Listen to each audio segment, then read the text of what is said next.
حضرت زکوٰۃ کے پیسوں سے افطاری کروانا کیسا ہے؟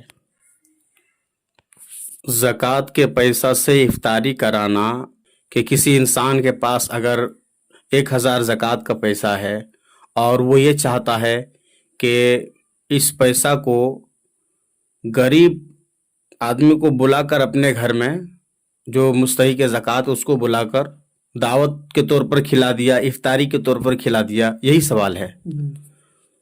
تو اس حساب سے زکوٰۃ ادا نہیں ہوگا، بلکہ زکوٰۃ کا پیسہ جو مستحق زکوٰۃ ہے، جو زکوٰۃ لیتے ہیں، ان کو اس پیسہ کا مالک بنا دینا یہ ضروری ہے. ہوائی جہاز میں افطار کس وقت کیا جائے گا؟ ہوائی جہاز میں افطار کس وقت کیا جائے گا؟ دیکھیے، ہوائی جہاز میں زمینی کیلنڈر کا اعتبار نہیں ہے. جیسے ہم اور آپ مسجدوں سے، مدرسوں سے جو کیلنڈر چھپتا ہے رمضان میں، افطاری کا ٹائم، سحری کا ٹائم، وہاں جہاز میں اس کا اعتبار نہیں کیا جائے گا اور اس کو نہیں دیکھا جائے گا. بلکہ جہاز میں کچھ ممالک میں ایسے ہوتے ہیں جہاں اعلان کیا جاتا ہے کہ افطاری کا ٹائم ہو گیا ہے، سحری کا ٹائم ختم ہو گیا ہے. مسلم ممالک میں وہاں تو بہت سہولیت ہے، آدمی جان جاتا ہے. لیکن کچھ ایسے ممالک جہاں اعلان نہیں کیا جاتا ہے، وہاں روزے دار کو چاہیے کہ وہ خود دیکھے اور خود اس پر یقین ہو کہ ہاں اب سورج غروب ہو گیا ہے.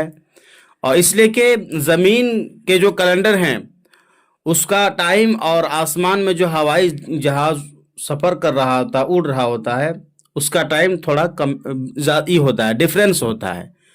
تو وہ خود دیکھے کہ سورج غروب ہو گیا ہے، یا وہ پتہ کرے، اسے یقین ہونا چاہیے کہ ہاں سورج غروب ہو گیا ہے، تب وہ افطاری کرے.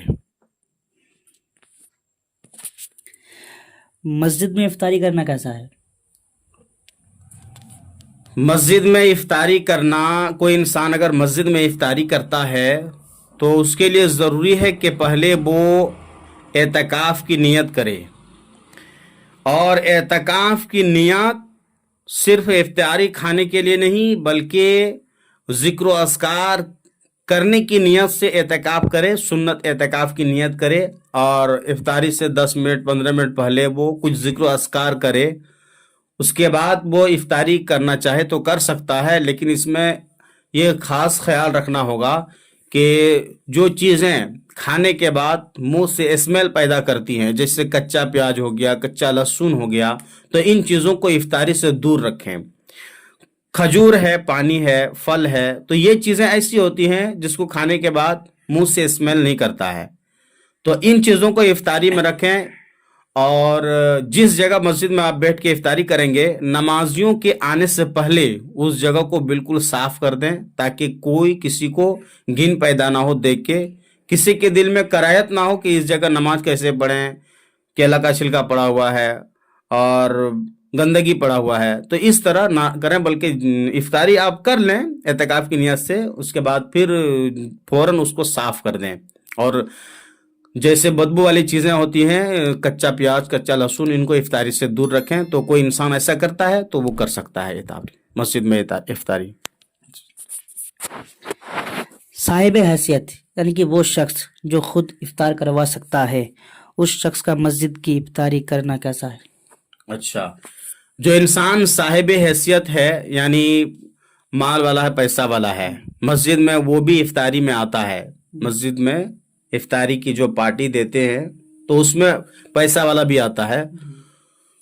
تو اس میں ایک چیز دیکھا جائے گا، اگر دینے والے نے مطلق اعلان کر دیا مسجد میں کھڑا ہو کے، جیسے عموماً ہوتا ہے ہر جگہ، مؤذن صاحب کھڑے ہو کے کہتے ہیں کہ آج فلاں صاحب کے طرف سے افطاری کی دعوت ہے، کل آپ لوگ ضرور آئیے گا. تو اعلان تو چونکہ مطلق ہوا ہے، کسی کو خاص نہیں کیا گیا ہے کہ غریب کو آنا ہے، امیر کو نہیں آنا ہے. تو اس حساب سے اگر مطلق اعلان ہو تو اس میں ہر کوئی آ سکتے ہیں، غریب امیر سب آ سکتے ہیں. لیکن اگر اعلان کرنے والے نے یہ مطلق اعلان یہ مقید اعلان کیا، قید کر کے، کہ جتنے غریب ہیں کل وہ افطاری میں آ جائیں، ہم افطاری دیں گے، تو اس حساب سے اگر اعلان ہوا ہے تو امیر اس میں نہیں شامل ہو سکتے ہیں.